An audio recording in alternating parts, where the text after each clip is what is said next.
Diário não oficial do Brasil. Dia 92/365, 2 de abril, terça-feira, 73º dia de blindagem do Bolsa Filho, nenhum sinal de Queiroz. Crime de Brumadinho, 217 mortos, 87 desaparecidos. Fábio Schwartzman segue sua vida tranquilamente. 1. Em Salvador, o grupo Tortura Nunca Mais convocou a Marcha do Silêncio no dia 1º de abril. A concentração foi no Campo Grande, Praça 2 de Julho, onde fica o monumento alusivo às lutas pela independência do Brasil na Bahia.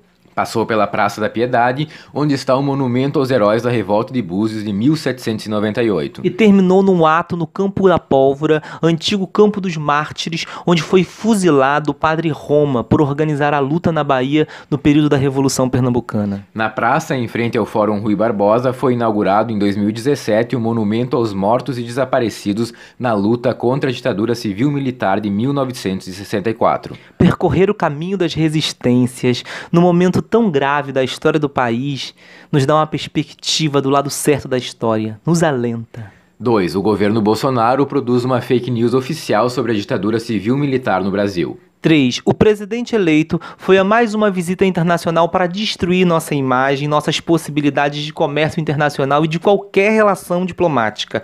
A ação predatória é inédita na história de qualquer país. Talvez ao fim do governo sejamos unanimidade. O significado secreto do slogan Brasil acima de tudo na língua tati-bitati da Bolsa Família deve ser todos contra o Brasil.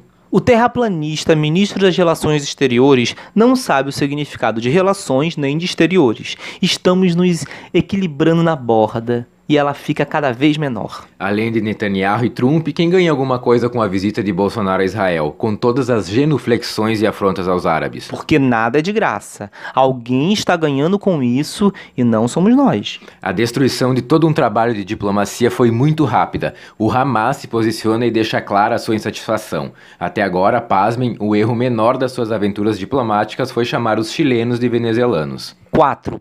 Algumas considerações sobre a cruzada do ministro da Justiça pró-tabaco. O sistema tributário brasileiro é um absurdo, um parque de diversões para o capital financeiro, onde os lucros não são taxados e o pobre paga todas as contas. A cruzada do ministro é por diminuir a arrecadação, diminuir a taxação sobre o cigarro. O mundo inteiro sobretaxa o cigarro por ser uma droga viciante e letal. O ministro, que deveria estar lutando pela liberação da maconha, contra o encarceramento em massa e pela mudança nas penas brutais, vira as costas aos nossos reais problemas, resolve romper os limites da sua pasta e cria um grupo de trabalho para favorecer a indústria tabagista. O país só tem a perder. O que ganha o ministro? Quem com conge fere, com conge será ferido. 5. E o PIB, hein? No meio de toda a pantomima bolsonariana, a previsão para o PIB desse ano cai pela 5ª semana consecutiva, de acordo com o boletim Focus do Banco Central, se aproximando do crescimento pífio de 2018. Os Chicago Boys deixam rastro de destruição por aí. Dia 93/365, 3 de abril, quarta-feira. 74º dia de blindagem do Bolsa Filho, nenhum sinal de Queiroz. Crime de Brumadinho, 217 mortos, 87 desaparecidos. Fábio Schwartzman segue sua vida tranquilamente. 1. O MEC sucumbe, 5,8 bilhões de corte no orçamento. Sofre com tal rotatividade que provavelmente vão colocar ali uma porta giratória. O tempo de permanência da pessoa no cargo corresponde ao de entrada na fila e passagem pela porta. Pronto, hora de sair. As drásticas consequências recaem sobre as pesquisas, os bolsistas, as escolas e os livros escolares. A reflexão sobre isso nos faz pensar na possibilidade de o xenófobo ministro da Educação ter sido colocado ali para paralisar qualquer processo de formação do povo brasileiro. Isso tudo no país em que o ministro das Relações Exteriores diz que o nazismo era de esquerda e o presidente repete esta preciosidade em visita a Israel, dando aula da sua pós-verdade obscurantista e arrogante. 2. O ministro da Justiça, na sua defesa do indefensável projeto de lei anticrime, chama mais uma vez a atenção do mundo pela virulência. Parece mesmo um projeto da escola do crime, com mulheres e negros como principais vítimas. Mas também chama a atenção pela incapacidade de lidar com sua língua pátria, o que seria natural na maior parte dos brasileiros que tem pouca formação. O domínio da gramática, da denominada língua culta, é, na verdade, mais um elemento de exclusão da elite que usa seu discurso para corroborar a sua suposta superioridade intelectual. 3. O que chama a atenção é que o ministro é parte dessa elite, está no topo da pirâmide e apresenta um currículo extenso. Foi professor universitário em universidade pública, o que pressupõe um concurso. Fez mestrado, doutorado, concurso para juiz. Todas essas etapas da vida do ministro exigem domínio da língua. Precisamos colocar nossas lentes e holofotes nesses concursos. Quem organiza, como são realizados e por que o domínio da língua é tão desprezado nas atividades em que a palavra tem o peso de uma condenação? 4. Interessante também entender por que tantos são ou foram capturados por teses tão estranhas ao nosso ordenamento jurídico, apresentadas por alguém com tão escasso domínio sobre suas ferramentas de trabalho. 5. Seguindo a linha da deformação, o desemprego vai às alturas e a culpa é do IBGE. Não ficou claro se a culpa do órgão é ter ousado quantificar o desemprego ou ter revelado a informação. A próxima conclusão pode ser ainda mais assustadora. A culpa do desemprego é do desempregado, o que justificaria o extermínio em massa desse povo que insiste em aumentar a estatística. 6. E como não vivem sem inimigos, já que não tem projetos a oferecer, o senador Bolsonaro Filho agora provoca o Hamas. Acho que a guerra com a Venezuela não vai evoluir, então precisamos de alternativas destrutivas. Afinal, Trump e Netanyahu precisam vender suas armas e suas tecnologias de guerra e depois reconstruir o país se sobrar algo para se reconstruir. Dia 94/365, 4 de abril, quinta-feira. 75º dia de blindagem do Bolsonaro Filho, nenhum sinal de Queiroz. Crime de Brumadinho, 217 mortos, 87 desaparecidos. Fábio Schwartzman segue sua vida tranquilamente. 1. Um servidor de carreira do IBAMA autuou Bolsonaro em 2012 por pescar em área de preservação ambiental protegida, a Estação Ecológica de Tamaios, em Angra dos Reis. No período, Bolsonaro era deputado. De acordo com a revista Fórum, o caso se arrastou por 7 anos. Finalmente eleito presidente, o transgressor não pagou a multa. Seu ministro do Meio Ambiente disse que estar lá embarcado e com uma vara de pescar não significava nada, criando o desfato e, por fim, demitiu o servidor de carreira. Claro, porque esse é o papel de um presidente, aproveitar as circunstâncias para pequenas vingancinhas, para exercitar uma mentalidade estreita e mesquinha, para mostrar quem tem poder e quem está acima da lei, inclusive das multas do IBAMA, porque projeto para o país, isso não tem. 2. Na linha das metáforas frutíferas do governo de laranjas, açaís e goiabeiras, agora o país vira um abacaxi. 3. Em prosseguimento à falta total de projetos, o MEC vai gastar seus poucos recursos restantes num revisionismo histórico, no estilo fake news, para glorificar a ditadura civil-militar que destruiu o país em 1964. 4. No Congresso, o ministro da Economia foi tentar explicar a inexplicável reforma da Previdência e deu um chilique sensacional para esconder a sua falta de preparo para ocupar o cargo. E de argumentos para justificar o desmonte. Coisa assim de brutamontes. Este mesmo ministro está sendo processado por desvio de fundos de pensão.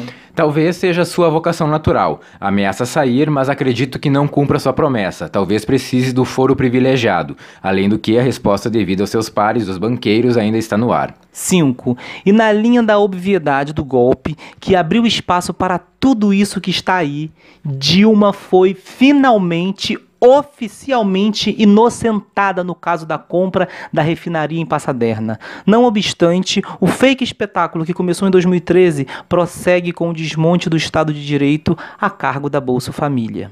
Dia 95/365, 5 de abril, sexta-feira, 76º dia de blindagem do Bolsonaro Filho, nenhum sinal de Queiroz. Crime de Brumadinho, 217 mortos, 87 desaparecidos, Fábio Schwartzman segue sua vida tranquilamente. 1. Durante uma missa, um bispo ameaça matar Caetano Veloso com veneno de rato.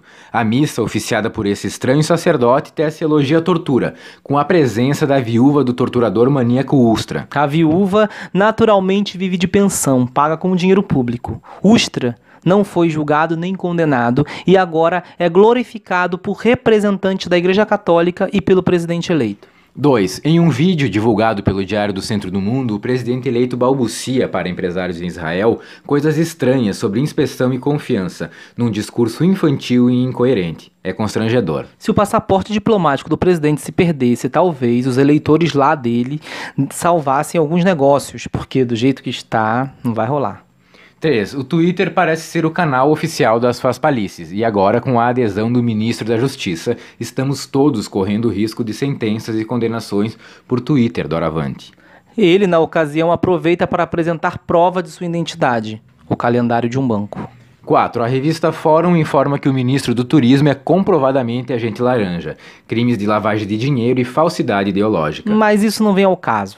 Deve ter secretamente pedido desculpas e seguirá no seu cargo exercitando talvez falsidades e laranjices. 5. Em um assalto a um carro forte na Universidade Estadual da Paraíba, a polícia foi chamada. Houve um tiroteio com 16 feridos e, após a ocorrência, um policial publicou nas redes sociais ironias com relação à convocação da polícia, sugerindo que os cidadãos se defendessem com livros e poesias, chamando estudantes e professores de esquerdopatas. A Polícia Militar da Paraíba nos demonstra que a corporação já deveria ter acabado e que um grande erro do processo civilizatório foi permitir a existência de uma força-tarefa com essa letalidade, paga com dinheiro público e frequentemente com comportamento e convicção próprios de milícias. 6. Com o reforço desse projeto fascista que aí está, com rifles escondidos em frente à casa do presidente, com a Bolsa Família exibindo arminhas de todos os tipos e o ministro da Justiça defendendo a possibilidade de extermínio da população pobre, preta, mulheres indígenas e o encarceramento dos que sobrevivem,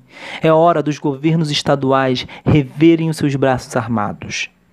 Dia 96/365, 6 de abril, sábado, 77º dia de blindagem do Bolsa Filho, nenhum sinal de Queiroz. Crime de Brumadinho, 223 mortos, 70 desaparecidos. Fábio Schwartzman segue sua vida tranquilamente. 1. O presidente eleito diz que já cumpriu 95% das metas do seu governo para os 100 dias. Acreditamos. As metas não foram anunciadas a ninguém. Mas sentimos na pele o desmonte da Universidade Pública e do MEC, O fim dos essenciais Ministério da Cultura e do Trabalho. o fechamento de espaços culturais como a Caixa Cultural do Rio de Janeiro, O fim do programa Mais Médicos, matando a população pobre, porque os médicos brasileiros, como já era sabido, não se interessam por essa atividade. a entrega de parcela importante do mercado de exportações ao Deus dará, facilitando para a concorrência americana, O aprofundamento do desmonte da Petrobras. a entrega da base de Alcântara a Trump, A submissão aos interesses de Netanyahu, etc. tudo muito ideologizado e apoiado pela produção de 1,4 mentiras por dia para sustentar a Bolsa Família no Planalto. 2. Tchutchuca desde pequeno. É o que se diz do novo apelido do ministro da Economia, que na verdade não é novo. Desde a faculdade teria essa alcunha. Se é verdade ou mentira, não saberemos. Mas, sexismos à parte, se essa palavra mágica parasse a distribuição para as petroleiras estadunidenses do nosso patrimônio, estancasse a profunda sangria do povo brasileiro na reforma da Previdência e outras barbaridades, seria a palavra do ano. Mas palavras não derrubam o projeto fascista. Só a luta que continua. 3. Acidente com um avião de ataque da FAB na região metropolitana de Porto Alegre ontem, onde participava de uma grande operação treinamento que, de acordo com a revista Fórum, envolvia boa parte do efetivo da força, sugere preparativos para uma eventual guerra. Quem seria o inimigo? O Hamas? A Venezuela? Ou o povo brasileiro? O Brasil já vai à guerra, comprou um porta-aviões. Dia 97/365, 7 de abril, domingo, 78º dia de blindagem do Bolsa Filho, nenhum sinal de Queiroz. Crime de Brumadinho, 223 mortos, 80 desaparecidos. Fábio Schwartzman segue sua vida tranquilamente. Um ano da prisão de Lula, um ano em que o estado de exceção se diz vencedor, um ano de resistência em todo o Brasil e em muitos lugares do mundo. 1. A prisão de Lula foi arquitetada em sintonia com os interesses do capital financeiro internacional, que não se interessa por esse lugar como país. Esse imenso território poderia se transformar numa potência. Diferente do que diz e pensa uma classe média tosca, estávamos muito longe de um socialismo. Era só o capitalismo distributivo que apontava nesse Brasil, e um pouquinho de democracia. 2. Essa classe média escravocrata que apoiou o golpe de 2016 e elegeu Bolsonaro em 2018 não suportou, pasmem, não ver pessoas passando fome. A campanha contra o programa Bolsa Família era imensa. Da mesma classe média que não dá um pio sobre o auxílio moradia de juízes e procuradores que têm imóveis, sobre as filhas de militares e desembarcadores que fingem que são dependentes para sugarem os cofres públicos parasitariamente e que se considera parte da classe dominante. 3. O encarceramento e a morte são formas antigas utilizadas pela classe dominante brasileira para se livrar de seus adversários, independente se estão mais ou menos à esquerda, mais ou menos ao centro. Basta mexer minimamente nos seus privilégios e minimamente no seu poder sobre os famintos. A história vai revelando pouco a pouco as artimanhas, os entreguismos e as vendas a curto prazo de um projeto de futuro por qualquer trocado. 4. Um ser híbrido. Um marreco descendente de macacos assassinos é um agente do capital recompensado, sabe-se lá como, para tocar o grande negócio que significou a prisão de Lula e levar ao Planalto uma trupe que faz shows pirotécnicos, tipo Golden Shower, enquanto destroem qualquer possibilidade democrática de país. 365 dias de resistência, 365 dias de debate para uma retomada. Uma caravana toma o Brasil, discutindo o estado de exceção, discutindo resistência e injustiça. Iniciou em Porto Alegre no dia 5 de abril e vai percorrer o país, porque não temos tempo de ter medo. Lula livre! Dia 98/365, 8 de abril, segunda-feira, 79º dia de blindagem do Bolsa Filho. Nenhum sinal de Queiroz. Crime de Brumadinho, 227 mortos, 67 desaparecidos. Fábio Schwartzman segue sua vida tranquilamente. 1. No estado do Rio de Janeiro, o exército brasileiro fuzilou o carro de uma família que passeava no domingo. Sem pudor, com muitas testemunhas, 80 tiros de fuzis. Simplesmente porque quis, simplesmente porque se tratava de uma família negra e para isso serve o Exército Brasileiro, para o genocídio da população negra. Evaldo dos Santos Rosa, músico, morreu. O pacote anticrime de Moro prevê a institucionalização desse tipo de ato. O Witzel já institucionalizou. Atirem tudo o que quiser, se há movimento e se não há movimento. Eles não têm explicação a dar, não precisarão de justificativa. 2. Em São Paulo, 3 homens brancos fascistas de meia-idade agridem uma mulher porque divergem de seu pensamento progressista. E é assim que as mulheres e adversários políticos são tratados. 3 contra 1 na frente das câmeras sem pudor e glorificam a polícia militar que leva a agredida presa porque ousou contrariar o fascismo. 59% dos eleitores de Bolsonaro têm esse perfil, homens de meia-idade brancos. 3. Em 17 países, incluindo o Brasil, e 17 capitais do Brasil, o povo foi às ruas em luta contra o estado de exceção e exigindo a liberdade de Lula. Porque sempre a resistência, porque sempre a resposta, porque os fascistas não permanecerão. Lula livre!